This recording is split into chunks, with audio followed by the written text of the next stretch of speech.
Northumberland is a strange county, set as it is between the grandeur of Scotland and the lush greenness of England. It has its share of both grandeur and greenness, but in a somewhat muted form, and also a kind of brooding sadness, born perhaps of its countless border wars.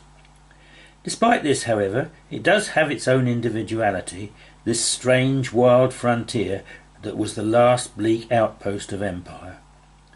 It was a fascinating choice for the Northern Earth Mysteries Group's third weekend moot in 1984. We were the guests of Derek and Anthea Wilby Chalk at Rothbury, a small town in the Coquette Valley in central Northumberland, a long narrow community set between the farmland of the valley and the craggy moorland above. The house, well close, had originally been a large cottage, but it had been extended in both directions to make it considerably bigger. A small cottage adjoined it, where some of us were accommodated over the weekend. Friday evening, September the 23rd, was spent in introductions round the fire. Introductions of ourselves as individuals, of the two groups represented, Northern Earth Mysteries Group and the Seminarium on the Psyche, Architecture and Rural Knowledge, of the interests of each group, and the planned programme for the weekend. Also, Stan Beckinsale, a local archaeologist, spoke on his researches into Northumberland's rock carvings. This was followed by a lively discussion, as it was found how much our interests overlapped, so even when we retired to bed that evening, we had a great deal to think about. However, much more was to come. Our first visit on Saturday morning was to Rothbury Church, where the main centre of attraction seemed to be the font stand, which had originally been the shaft of a stone cross. It had intricate carvings, including what appeared to be some kind of animal, climbing through foliage. This particularly solid-looking church is largely a 19th century reconstruction, but its chancel is 13th century. I seem to find it more powerful in the east end, but others disagreed. Northumberland was not showing her most pleasant face as we travelled on to Edlingham Church, rain beating down and a pall of mist obscuring views which we were assured were magnificent. This little church, unlike Rothbury, seemed more powerful at the west end, but neither seemed extremely so. Edlington Church is Norman, with a few Victorian additions, and looks rather odd as its normal roof was replaced at some time with a virtually flat one. It was still raining when we reached Lordenshaw, our next scheduled visit. We were met by Mr. Robson, a very enthusiastic expert on the site, which is a fort on the spur of a hill. A few of us ventured out to the nearby castle remains, but couldn't enter them as they were in danger of collapse. Strengthening operations were in progress, but doubts were expressed as to whether they would be successful. We first reached a cup and ring marked stone, rather more worn than those we had seen in Scotland, on the Cairnharrow-Cambret Hill alignment in Kirkcudbrightshire, but in a similar elevated spot between higher hills. It was noticed that the stone, an outcrop, did seem to align with a distant hill notch, and a stretch of track very slightly curving. Next continued to the fascinating settlement site, where we viewed the remains of a small hut, followed by those of a larger one. We were told that the larger one was central, with 13 of the small ones around it. The living looked very uncomfortable, though we were told the climate could have been warmer in those times. Another very interesting object seen at Lordenshaw was a cairn, which we were assured was modern, but constructed by visitors who seemed mysteriously impelled to place one or two stones there, thus building a cairn over time. This seems interesting in connection with subconscious sighting findings, for example modern churches on lays, and it would be interesting to see if these cairns also fell on alignments. We continued on from here to Harbottle, where we had our lunch in our cars due to the bad weather, before going into the village's tiny pub, which incredibly displayed a picture of Albury Church in Surrey, near the site of a UFO sighting I investigated. By this time the rain had stopped, but the weather still looked threatening as we headed for the Drake Stone on Harbottle Crags. Halfway up the hill was a platform with another cairn, which seemed to attract us to wait a while and talk. From here Harbottle Castle in the village was clearly visible, as was the Drakestone looming above us on the summit. We carried on up, and the craggy outcrops gave very much the impression of a typical dragon's lair. An alternative name for the stone is Dragonstone.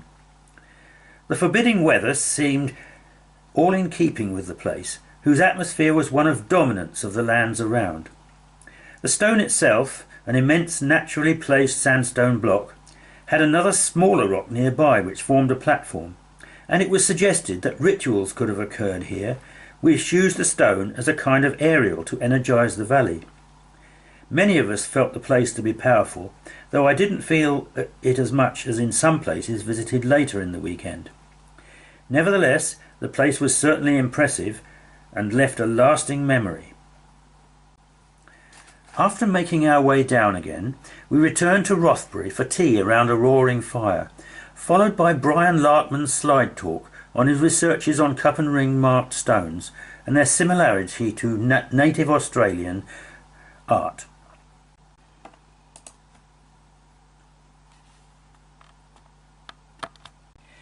Sunday morning dawned bright and sunny, a complete contrast to the previous day.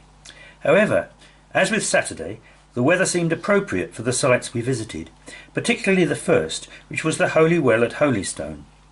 This well, originally attached to a nunnery, was in the form of a large pool shaded by trees which caused the sunshine to fall on the water in a dappled pattern. We first stood around the pool, a little space between each of us, for a short meditation. There certainly seemed to be power there as we did so, as I seemed to be pushed back and had to lean forward to balance myself.